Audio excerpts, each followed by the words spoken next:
ದಾಂಡೇಲಿಯ ಅಂಬೇವಾಡಿಯಲ್ಲಿ ಉದ್ಘಾಟನೆಗೆ ಸಿದ್ಧಗೊಂಡ ನೂತನ ಅಗ್ನಿಶಾಮಕ ಠಾಣಾ ಕಟ್ಟಡ.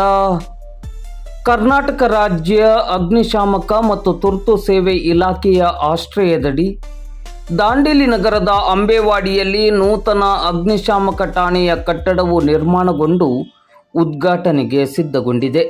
ಈ ಬಗ್ಗೆ ಇಂದು ಶುಕ್ರವಾರ ಬೆಳಗ್ಗೆ 11:30 ಗಂಟೆ ಸುಮಾರಿಗೆ ಮಾಧ್ಯಮಕ್ಕೆ ಮಾಹಿತಿ ಲಭ್ಯವಾಗಿದೆ.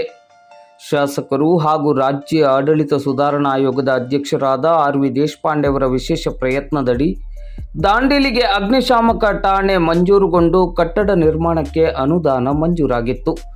ಅಂದಾಜು 3 ಕೋಟಿ ರೂಪಾಯಿ ವೆಚ್ಚದಲ್ಲಿ ನಿರ್ಮಾಣಗೊಂಡ ಈ ನೂತನ ಕಟ್ಟಡದ ಶಂಕುಸ್ಥಾಪನೆಯು 2025 ಫೆಬ್ರವರಿ 1ರಂದು ನಡೆದಿತ್ತು.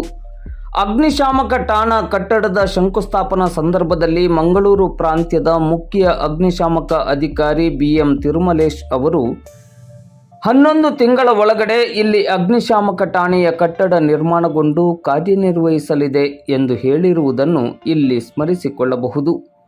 ಇದೀಗ ಅಗ್ನಿಶಾಮಕ ಠಾಣಾ ಕಟ್ಟಡ ನಿರ್ಮಾಣ ಕಾರ್ಯ ಪೂರ್ಣಗೊಂಡು ಉದ್ಘಾಟನೆಯ ಭಾಗ್ಯಕ್ಕಾಗಿ ಕಾಯುತ್ತಿದೆ.